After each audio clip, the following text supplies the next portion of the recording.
kebudayaan sejagat dan serumpun dalam odop Borneo. Adil Katalino, Bacaramin Kak Saruga, Basengat Kak Juwata. Hidup di kanong adat, kobis di kanong tonah. Apakah kalian yang menonton video ini adalah keturunan asli suku Dayak? Dan apakah kalian mencintai budaya Dayak yang kita punya dengan sungguh-sungguh?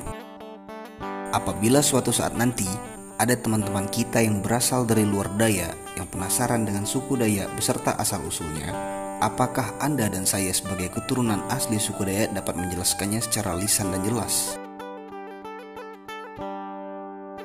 Maka dari itu, setidaknya kita harus mengetahui hal-hal mendasar tentang asal-usul dari mana keturunan kita berasal dan dari mana harus mulai menjelaskannya kepada teman-teman kita di luar sana yang penasaran dengan suku kita Dayak tercinta. Apalagi, suku kita adalah salah satu suku yang sangat ikonik di Indonesia karena kebudayaan, adat istiadat, dan seni yang begitu indah yang tentunya harus kita jaga. Jadi mari sama-sama cermati video ini agar kita dapat sama-sama belajar mengenai dari mana suku kita berasal berdasarkan beberapa kajian literasi dan teori yang ada. Sampai saat ini, hal-hal mengenai dari mana asal suku Dayak masih menjadi kesimpulan yang berlandaskan sebuah teori dan belum menjadi ilmu yang pasti. Ini menunjukkan bahwa fakta akurat yang menjelaskan tentang awal mula suku Dayak belum sepenuhnya terpecahkan. Hal ini disebabkan oleh faktor masih minimnya akses dan pengetahuan orang-orang pada zaman dahulu tentang pentingnya mencatat sebuah peristiwa agar dapat menjadi sejarah yang akurat. Terutama di kalangan suku Dayak mula-mula pada zaman dahulu yang masih hidup dalam prosesi hukum rimba dan terbilang primitif dalam pola keseharian pada saat itu.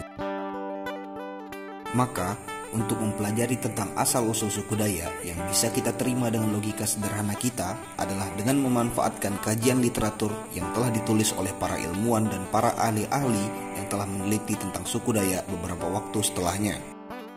Namun, akurasi fakta yang akan kita terima dari para peneliti terdahulu hanya sekedar sebuah teori yang akan kita simpulkan sendiri dengan sudut pandang kita sebagai manusia Dayak yang ada di era modern saat ini. Karena segala teori yang tercatat sampai saat ini bukanlah berasal dari sumber historis pertama yang kita dapatkan terkait kebenaran asal-usul suku Dayak. Oleh karena itu, penelitian tentang asal-usul pertama nenek moyang suku Dayak masih dalam tahap penelitian yang terus berlanjut sampai sekarang. Dan yang terpenting, seharusnya kita sebagai generasi Dayak pada era modern ini sepatutnya ikut mengambil bagian dalam mengulik tentang dari mana kita berasal, agar kita dapat menemukan pengetahuan baru tentang asal-usul yang akurat dari suku kita ini. Oke, kita lanjut. Asal-usul suku Dayak. Yang pertama adalah hipotesis ilmuwan Belanda di tahun 1895 dan para ahli. Pada tahun 1895, istilah Dayak pertama kali digunakan oleh seorang ilmuwan Belanda bernama August Kederland. Arti kata Dayak sendiri sebenarnya masih menjadi perdebatan para ahli kala itu. Ada yang menyebut artinya adalah manusia pedalaman hingga orang yang tinggal di hulu sungai. Sementara sebagian lainnya mengklaim istilah Dayak menunjuk pada karakteristik personal yang diakui oleh orang-orang Kalimantan, yakni kuat, gagah, berani, dan ulet. Terlepas dari perbedaan itu, penduduk asli Kalimantan zaman dahulu, yaitu suku Dayak sendiri, umumnya tidak mengenal istilah Dayak. Justru orang-orang di luar lingkup mereka lah yang menyebut mereka sebagai suku Dayak.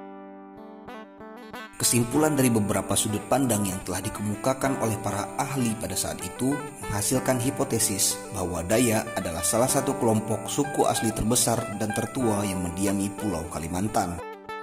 Gagasan ini didasarkan pada teori migrasi penduduk, di mana nenek moyang orang Dayak diperkirakan berasal dari beberapa gelombang migrasi. Gelombang pertama terdiri dari ras Australoid yang kemudian disusul oleh ras Mongoloid. Gelombang migrasi ini terus berlanjut hingga menyebabkan suku Dayak memiliki begitu banyak bahasa dan karakteristik budaya.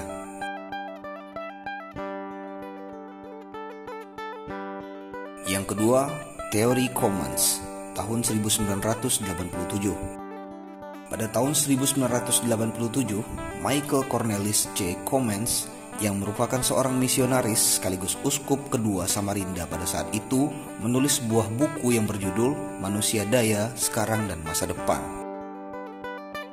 Dalam buku ini, Commons mengungkapkan teori yang didukung oleh Inoue pada tahun 1999 yang menyatakan bahwa suku Dayak adalah keturunan imigran dari provinsi Yunnan di Cina Selatan, tepatnya di Sungai Yangtze Kiang, Sungai Mekong, dan Sungai Menam.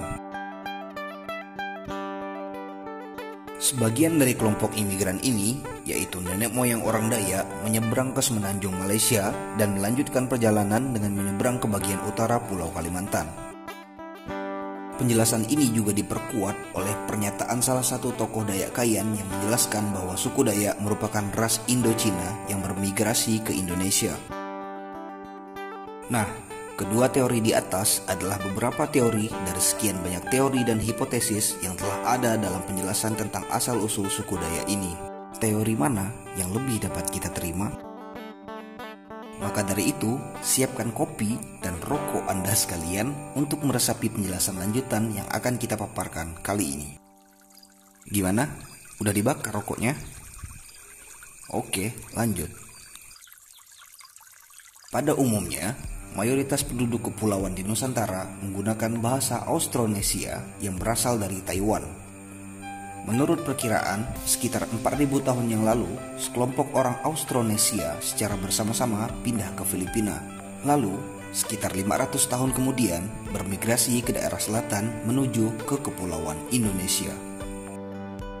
Ketika permukaan laut masih rendah, 120-150 meter dibandingkan sekarang, kepulauan Indonesia masih berupa daratan yang menyatu. Oleh para geolog, daratan ini disebut dengan paparan Sunda pada 60.000 hingga 70.000 tahun yang lalu. Pada saat itu, manusia sempat berpindah dari Asia ke arah selatan, bahkan mencapai Australia yang kala itu tak jauh dari daratan Sunda. Di daerah selatan Borneo, suku Dayak pernah membangun kerajaan. Daerah itu dinamakan Nansarunai Usak Jawa dalam tradisi lisan suku Dayak. Artinya, kata tersebut adalah kerajaan Nansarunai yang dirusak oleh Majapahit sekitar tahun 1309 hingga 1389. Kerajaan yang dimiliki suku Dayak Maanyan tersebut akhirnya runtuh dan masyarakatnya terpaksa terpencar. Sebagian dari mereka masuk ke pedalaman yang ditempati oleh suku Dayak Lawangan. Pada sekitar tahun 1520, pengaruh Islam dari kerajaan Demak masuk bersamaan dengan datangnya pedagang Melayu. Sebagian dari masyarakat Dayak kemudian memeluk agama Islam. Mereka tidak lagi menyebut diri mereka orang Dayak, namun menyebut dirinya sebagai orang Banjar dan suku Kutai. Sementara itu, suku Dayak yang menolak memeluk agama Islam kembali menyusuri sungai dan masuk ke pedalaman hutan. Mereka bermukim di beberapa daerah, diantaranya adalah Margasari, Batang Labuan Amas, Batang Amadik, Batang Balangan, Kayu Tangi, dan Amuntai. Selain itu, masih ada juga yang terdesak dan masuk ke rimba. Orang Dayak yang memeluk agama Islam mayoritas mendiami daerah Kalimantan Selatan dan Kota Waringin. Suku Dayak yang masih mempertahankan adat istiadatnya kebanyakan memilih masuk ke pedalaman. Karena hal ini, suku Dayak terbagi-bagi menjadi subetnis yang berbeda-beda. Akan tetapi, meski terpencar, mereka memiliki adat istiadat dan budaya yang hampir sama. Identifikasi suku Dayak. Suku Dayak adalah kelompok etnis asli pedalaman Kalimantan.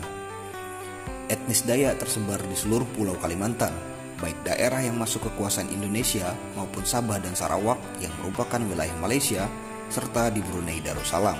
Suku Dayak tersebar di Kalimantan Barat, Kalimantan Tengah, Kalimantan Timur, Kalimantan Utara, dan Kalimantan Selatan. Suku Dayak tidak berdiri sendiri, melainkan terbagi menjadi beberapa subsuku. Subsuku Dayak. Ada banyak teori mengenai subsuku Dayak. Beberapa ahli terdahulu membaginya berdasarkan rumpun. Selain itu, ada yang membaginya berdasarkan bahasa yang dituturkan. Etnis Dayak berdasarkan rumpun memiliki 6 rumpun besar, yaitu yang pertama adalah rumpun Klemantan, yang kedua adalah rumpun Iban, yang ketiga rumpun Apokayan yaitu Dayak Kayan, Kenyah, dan Bahau, yang keempat rumpun murut, yang kelima rumpun Otdanu ngaju, dan yang keenam rumpun punang. Berdasarkan bahasa yang digunakan, suku Dayak terbagi menjadi 5, yaitu bahasa Dayak Barat memiliki 13 bahasa yang terbagi. Yang kedua, bahasa Barito Raya memiliki 33 bahasa dengan 11 bahasa dari kelompok 11 bahasa Madagaskar. Yang ketiga, bahasa Borneo Utara memiliki 99 bahasa termasuk bahasa Yakan dari Filipina. Yang keempat, Melayik yang dituturkan oleh Dayak Meratus, Dayak Keninjal, Dayak Kendayan, Dayak Iban, Dayak Bamayo, dan lain-lain. Kemudian yang kelima, bahasa Dayak Selatan yang dituturkan oleh 3 Dayak di pedalaman Kalimantan Barat, yaitu Dayak Embalo, Dayak Kalis, dan Dayak Taman. Pakaian adat suku Dayak. Pakaian adat pria suku Dayak disebut dengan sadak. Pria yang sudah tua memakai ikat kepala yang terbuat dari pandan. Mereka mengenakan atasan berupa baju rompi dan bawahan berupa cawat yang disebut dengan abet kau. Selain itu, mereka mengenakan senjata tradisional Mandau di bagian pinggang dengan cara diikat. Pakaian wanitanya dinamakan ta'a. Motif ta'a tidak jauh beda dengan sadak. Bedanya, baju bagian atasnya disebut dengan sapei inok, sedangkan bagian bawahnya kaum wanita Dayak mengenakan rok. Pakaian wanita dihiasi dengan manik-manik yang bervariasi sehingga pakaian mereka tampak cantik. Bahasa Dayak. Awalnya, suku Dayak adalah penutur bahasa Austronesia. Kemudian, salah satu kelompok yang merupakan asal-usul etnis ini masuk dari bagian utara Pulau Kalimantan. Selanjutnya, mereka menyebar ke area pedalaman, gunungan, dan pulau-pulau di Samudra Pasifik. Dengan berkembangnya masyarakat Dayak dan masuknya pendatang dari Melayu serta berbagai tempat lainnya, maka Dayak mengalami perkembangan. Saat ini, suku Dayak memiliki banyak bahasa, tergantung wilayah tempat tinggal mereka. Rumah adat suku Dayak. Suku Dayak memiliki sub-suku yang banyak serta sedikit perbedaan kebudayaan. Namun, ada beberapa hal yang menjadi ciri khas sebagai identitas orang Dayak. Salah satunya adalah rumah adat. Masyarakat Dayak tinggal di dalam rumah tradisional bernama rumah betang atau yang lebih dikenal dengan nama rumah panjang. Rumah adat ini dapat dijumpai di berbagai wilayah di Kalimantan, tepatnya di bagian hulu yang menjadi pusat pemukiman suku Dayak. Orang-orang Dayak dikenal hidup berkelompok, maka dari itu orang Dayak mendirikan rumah panjang yang berarti di dalam satu rumah panjang terdiri dari beberapa kelompok keluarga yang berada dalam satu atap, yaitu rumah panjang. Hal tersebutlah yang menjadi filosofi tentang solidaritas persatuan orang Dayak hingga saat ini. Rumah panjang umumnya mempunyai ukuran yang sangat besar, meskipun juga ada ukuran bermacam-macam tergantung dari jumlah anggota keluarga yang menempatinya. Ada rumah yang panjangnya mencapai 15 meter dengan lebar mencapai 30 meter. Struktur rumah tradisional ini adalah rumah panggung dengan tiang penyangga dengan tinggi mencapai hingga 5 meter di atas permukaan tanah. Lebih tinggi dari rumah adat lain yang ada di Indonesia. Rumah panjang dibuat tinggi bertujuan untuk menghindari bencana banjir yang sering mengancam daerah hulu. Rumah panjang menjadi tempat tinggal beberapa keluarga. Satu keluarga menempati satu ruangan. Akan tetapi, fungsi rumah adat ini bukan hanya sebagai rumah tinggal saja. Rumah panjang juga digunakan untuk tempat mengadakan upacara adat, sehingga rumah ini tidak hanya dimiliki secara pribadi, namun menjadi milik masyarakat Dayak. Tradisi unik dan sakral suku Dayak. Yang pertama, telinga panjang atau yang disebut dengan telingaan aru.